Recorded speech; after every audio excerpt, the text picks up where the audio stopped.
আমি মনে করি এই সরকারের প্রধানত আপনার আপনার তিনটা কাজ হওয়া উচিত ছিল এই সরকার গঠনের পরপরই। প্রথম কাজ হওয়া উচিত ছিল আহত শিক্ষার্থী তথা জনগণের সুচিকিৎসা নিশ্চিত করা। এবং ইতিমধ্যে আমরা দেখেছি কেউ কেউ বিদেশে পাঠানোর কথা বলছে। বিদেশে পাঠানো আমি পক্ষে না। দেশের মধ্যে আধুনিক চিকিৎসা নিশ্চিত করতে হবে, প্রয়োজনে বাইরে থেকে ডাক্তার দেশে এনে তাদের উন্নত চিকিৎসা নিশ্চিত করতে হবে এবং এই ক্ষতিগ্রস্ত পরিবারগুলোকে সহায়তা করা, এটা একটা প্রধান কাজ। 1 নম্বর কাজ হওয়া উচিত ছিল।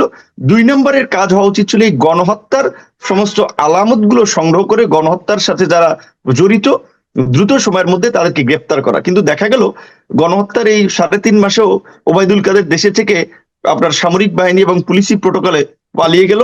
নিশ্চয়ই সরকার চেয়েছে বিদায় পালিয়েছে, কিংবা আপনার সাবির হোসেন চৌধুরী এবং আরো অনেকে গ্রেপ্তার হয়েছিল।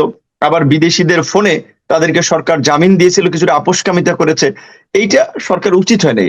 বিশেষ করে এই ফ্যাসিবাদের দোসরদের পক্ষে সরকারের শক্ত অবস্থানটা নেওয়া উচিত ছিল। 3 নম্বরে তাদের পদক্ষেপ নেওয়া উচিতটা ছিল এই যে 5ই অগস্ট বা জুলাই বিপ্লবকে কেন্দ্র করে আমাদের যে একটা গ্রেটার ন্যাশনাল ইউনিটি তৈরি হয়েছিল, এইটাকে ধরে রেখে সুসংহত করে এই রাষ্ট্র সংস্কারের পথে এগিয়ে যাওয়া।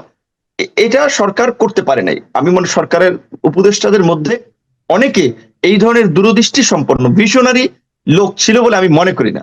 যারা আছে তাদের প্রতি আমার সম্মান আছে, তাদের পাণ্ডিত্য আছে, নলেজ আছে, কিন্তু রাষ্ট্র নামক রাজনৈতিক প্রতিষ্ঠান চালাতে যে নলেজের দরকার, যে বোঝাপড়ার দরকার, সেই বোঝাপড়ায় তাদের ঘাটতি আছে। যার ফলেই এটা পরিষ্কার এই 5ই অগস্ট কিংবা জুলাই বিপ্লবকে কেন্দ্র করে আমাদের মধ্যে যে জাতীয় ঐক্য এবং সংহতি প্রতিষ্ঠিত হয়েছিল সেটাতে এখন ফাটল ধরেছে।